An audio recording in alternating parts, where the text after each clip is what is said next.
नमस्कार, स्वागत है आपका आनंद ज्ञान टीवी में। मेरी वशिष्ठ एक बार फिर आप सभी के बीच में हाजिर हुई हूँ। इस वक्त मैं हूँ जल शक्ति विभाग के आईपीएस ऑफिस के पास में इस वक्त मैं मौजूद हूँ। थोड़ी देर में यहाँ पर जो है वो पूर्व केंद्रीय मंत्री अनुराग ठाकुर जी यहाँ पर पहुँचने वाले हैं। हमारे साथ कुछ लोग जुड़े हुए हैं और पूरा कार्यक्रम जानेंगे कि इस बार यहाँ पर क्या होने वाला है और उसके बाद क्या कार्यक्रम रहने वाले हैं अनुराग ठाकुर जी के साथ। तो फिलहाल पहले हम आपको तस्वीरें दिखा देते हैं।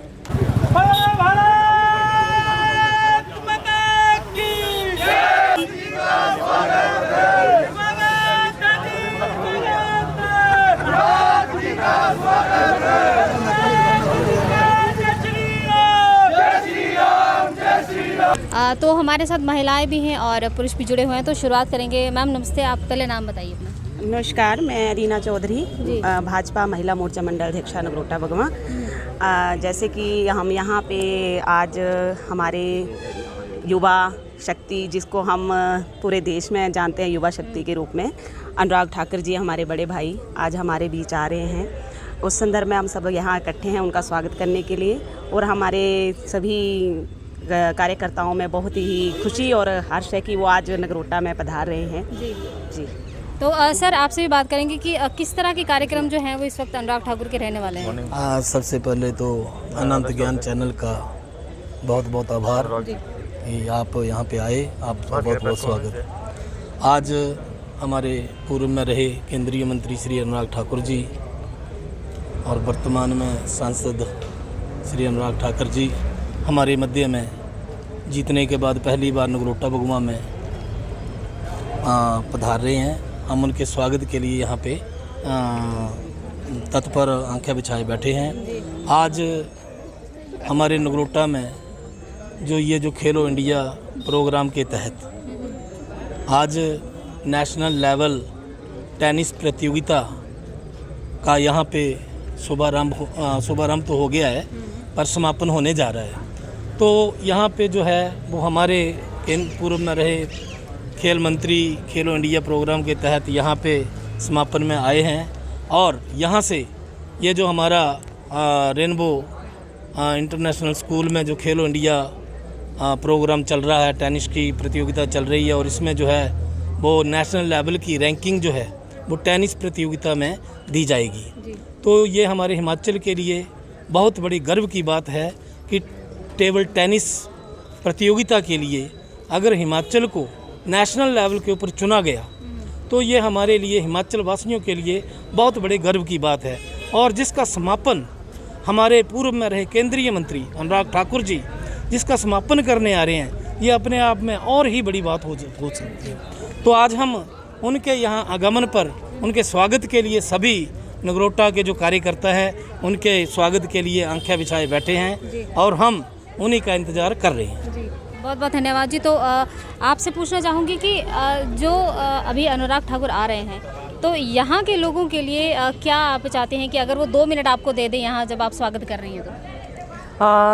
मैं तो यही चाहूँगी कि वो हमें अपनी बेस्ट विशेस भी दे के जाए, और जो हमारे युवा हैं इनके लिए कुछ ऐसा दे के जाएँ कि हमारे युवा जो बीजेपी वाले वो भी अच्छे मतलब उसमें खुश रह सकें, और यही नगरोटा में विकास हो, नगरोटा के लिए कुछ ऐसी चीज़ दे के जाएँ जिसमें हम आगे उनसे मतलब कर सकें। और खेल कूद के लिए जो दे रहे हैं वो, तो खेल कूद के लिए हमारे बच्चों को थोड़ी प्रेरणा दे के जाएँ यहाँ से। जी, और भी हमारे साथ जुड़े हैं, इनसे भी जानेंगे कि आज अनुराग जी का स्वागत किस तरह से करने वाले हैं।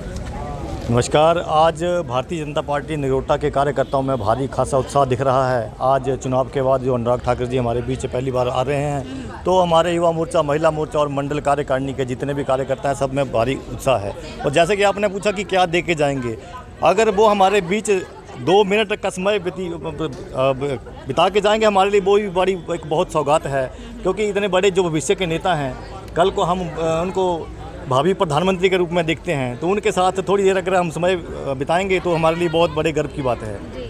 एक युवा चेहरा, और अब युवा जो है वो उनको प्रधानमंत्री के रूप में देखना चाहेंगे, क्या कहना चाहेंगे इसके ऊपर आप? बिल्कुल जी, जैसे कि मंडल अध्यक्ष जी ने कहा, मुझे लगता है कि शुरुआत पहले हिमाचल प्रदेश के मुख्यमंत्री से होगी उनकी। भाई अनुराग का व्यक्तिगत रूप से भी नगरोटा से बहुत लगाव रहा है। जब वो राष्ट्रीय युवा मोर्चा के अध्यक्ष थे, तभी से वो नगरोटा के प्रवास पे रहते थे। और उनका इस प्रकार का खेल, खासकर जो आज खेलो इंडिया कैंपेन की तरफ से वो एज ए मुख्य अतिथि रेनबो स्कूल में आ रहे हैं, तो युवाओं में काफ़ी जोश है कि कोई नेता चाहिए तो अनुराग जैसा चाहिए। बहुत बहुत धन्यवाद जी। तो हमारे साथ सभी लोग जुड़े और सबका यही कहना है कि युवा चेहरा जो है वो हम प्रधानमंत्री के रूप में भी देखना चाहेंगे। और नगरोटा में अभी आ रहे हैं तो ये पहले से भी नगरोटा के साथ काफ़ी इनका लगाव है।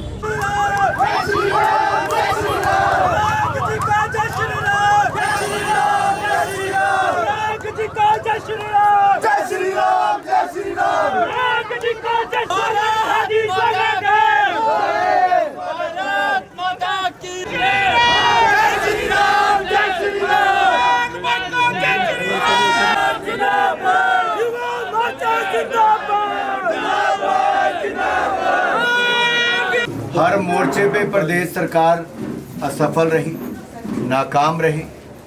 बड़े बड़े वायदे जनता से किए थे कि मुफ्त में बिजली देंगे, मुफ्त में पानी देंगे, 1500 रुपया महीने का देंगे, कुछ नहीं दे पाए। जनता ठगी हुई महसूस कर रही है। सरकार बनने के बाद पहला काम इन्होंने किया, पेट्रोल डीजल के दाम 2 बार बढ़ाए और अब बिजली पर आपको सेस लगाने जा रहे हैं, चाहे वो व्यापारी है या आम घरेलू उपभोक्ता है। इससे स्पष्ट दिखता है कि जनता की जेब से पैसे कैसे निकाले जाएं और जनता पर बोझ कैसे डालें, इसका पूरा काम सुखू सरकार कर रही है। और कांग्रेस ने प्रदेश को दिवालियापन कर दिया है। कर्नाटक, हिमाचल दो ऐसे उदाहरण हैं कांग्रेस के, जहां पर राज्य की सरकारें इतनी असफल रही कि जनता ठगी हुई महसूस करती है। सरकारी कर्मचारी और पेंशनर्स को तनख्वाह का इंतज़ार करना पड़ता है, 7-7 दिन तनख्वाह नहीं आती, पेंशन नहीं आती। और अब मिल्क सेस और पर्यावरण सेस के नाम पर जनता से पैसे ऐंठने का काम और किया जा रहा है।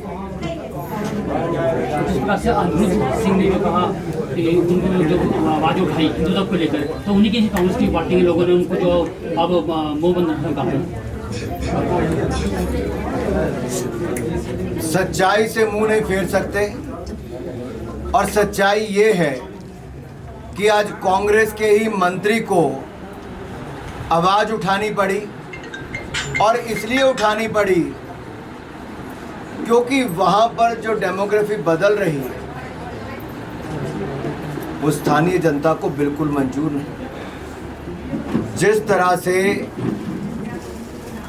इल्लीगल कंस्ट्रक्शन वहाँ पर मस्जिद की हुई और गैर कानूनी ढंग से लोगों ने अपने आधार कार्ड बनाए, फ़ायदे भी उठाए, और सरकार के नीचे सब कुछ प्रदेश की राजधानी शिमला में हो रहा था और सरकार सोई हुई थी। इससे पता चलता है हर फ्रंट पे कांग्रेस की सरकार फेल है, चाहे सुरक्षा की बात हो या फिर सुविधाएं देने की बात हो। तो केंद्र सरकार भी अब इसमें कोई ना कोई संज्ञान लेगी, जो जिस तरह से अवैध निर्माण मस्जिद को लेकर खासकर जगह जगह। लॉ एंड ऑर्डर राज्य का विषय है, कानून व्यवस्था राज्य का विषय है और राज्य की सरकार को इस पे कार्रवाई करनी चाहिए। दुख ये है कि कांग्रेस के मंत्री बोल रहे थे और मुख्यमंत्री सो रहे थे। कि दिन में निकाला गया तो रखा एक दिन क्यों नहीं? उनको भी मतलब अपने को रखा, मतलब कुछ को रखा, कुछ को क्यों नहीं रखा? कुछ 2-2 महीने से वो कर रहे हैं ड्यूटियां, कुछ कर ही नहीं रहे हैं, घर बैठे हुए हैं। देखिए, मनमानी और अनदेखी जो कांग्रेस की सरकार में हो रही है, ये उनके साथ भी हो रही है जिन्होंने लोगों का जीवन बचाने के लिए अपना जीवन खतरे में डाला था।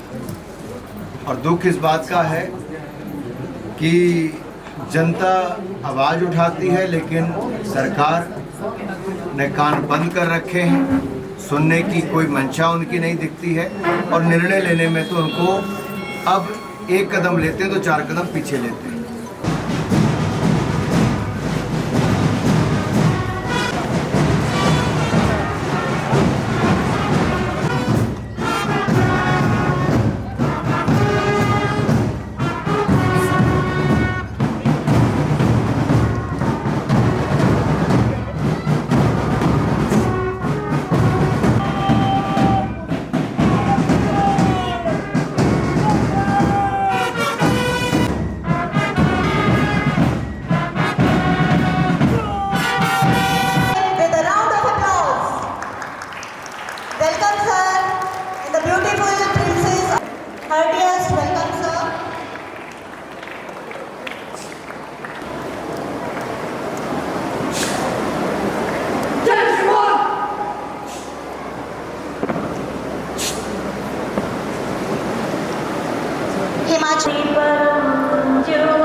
Honorary Secretary HPTTA. We honor you, sir.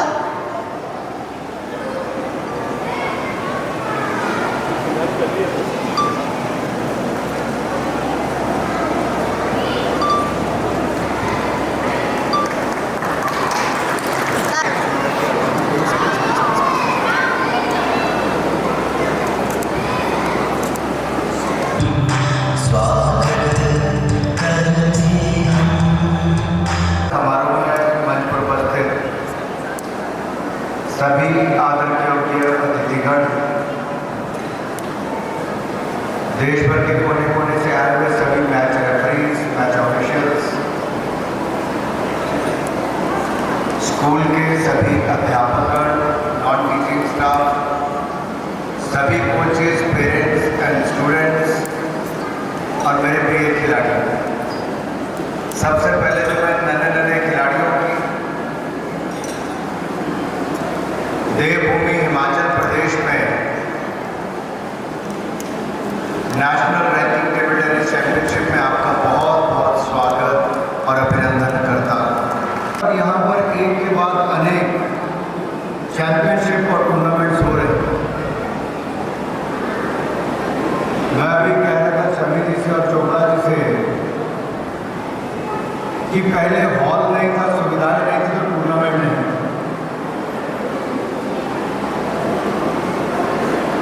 प्रधानमंत्री नरेंद्र मोदी जी ने मुझे केंद्रीय मंत्री बनने का अवसर दिया, खेल विभाग भी दिया, और मैंने उस समय आपसे पूछा था कि आप करना चाहेंगे तो आप आगे बढ़कर आए। और मुझे प्रसन्नता ये है कि जो हमने सोचा था उसी तर्ज पर आपने शानदार इंडोर स्टेडियम बनाया है, जो केंद्र सरकार के सहयोग और आपके सहयोग दोनों से, इसलिए मैं आपको बहुत बहुत बधाई देता हूँ। खेलो इंडिया योजना के अंतर्गत भी हमारी स्पोर्ट्स एक्टिविटीज जो चल रही है उसका हमें लाभ मिल रहा है। और यही नहीं, वेट लिफ्टिंग भी एक ऐसा स्पोर्ट है जिसमें भारत को बहुत अच्छा प्रदर्शन पीछे भी किया। मुझे टोक्यो ओलंपिक्स की अभी भी याद है, हमें पहला मेडल किसी ने जिताया था तो मीराबाई चानू ने वेट लिफ्टिंग में हमें पहला मेडल भारत को जिताया था।